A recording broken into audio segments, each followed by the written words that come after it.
ଅଜଣା ଗାଡ଼ି ଧକ୍କାରେ 3 ଗାଈ ମୃତ 3 ଗୁରୁତର। ଅଜଣା ଗାଡ଼ି ଧକ୍କାରେ 3 ଗାଈ ମୃତ 3 ଗୁରୁତର।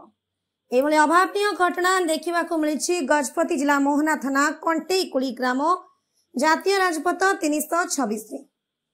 ବିଳମ୍ବିତ ରାତିରେ ଜାତୀୟ ରାଜପଥରେ 6 ଗୋଟି ଗାଈକୁ ଧକ୍କା ଦେଇଥିଲା ଅଜଣା ଗାଡ଼ି, ଯାହାଫଳରେ 2 ବାଛୁରୀ ଗୋଟିଏ ଗାଈ ମୃତ ହୋଇଥିବା ବେଳେ 3 ଗାଈ ଗୁରୁତର ଅବସ୍ଥାରେ ପଡ଼ି ରହିଥିଲେ।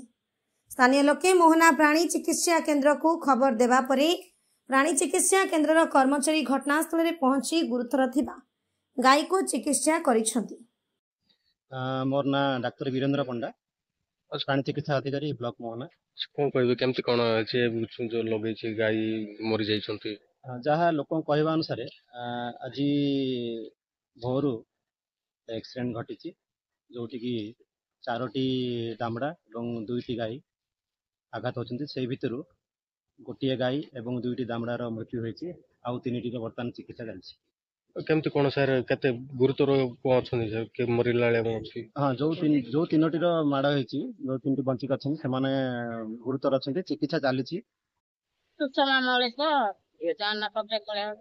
अच्छा कौन केमती कोन जान लो? रात्रि रे स्कैन करके सब तार एटेंड हम उठला बेले सब पड़ी चिते रोड रे आसिक देखला तो केते तो जे गुरुतर आहत होइछि, 3टा मरि जिति। डॉक्टर को फोन करके डाकिलो। एवं देखो तो डॉक्टर? हां देखु चिते चिकित्सा करू चिते तांको कर्तव्य तांके करू चिते। आ जे 3टा दाबड़ा जा कहले गुरुतर अछि, आशा नाय बंचिबे बोली।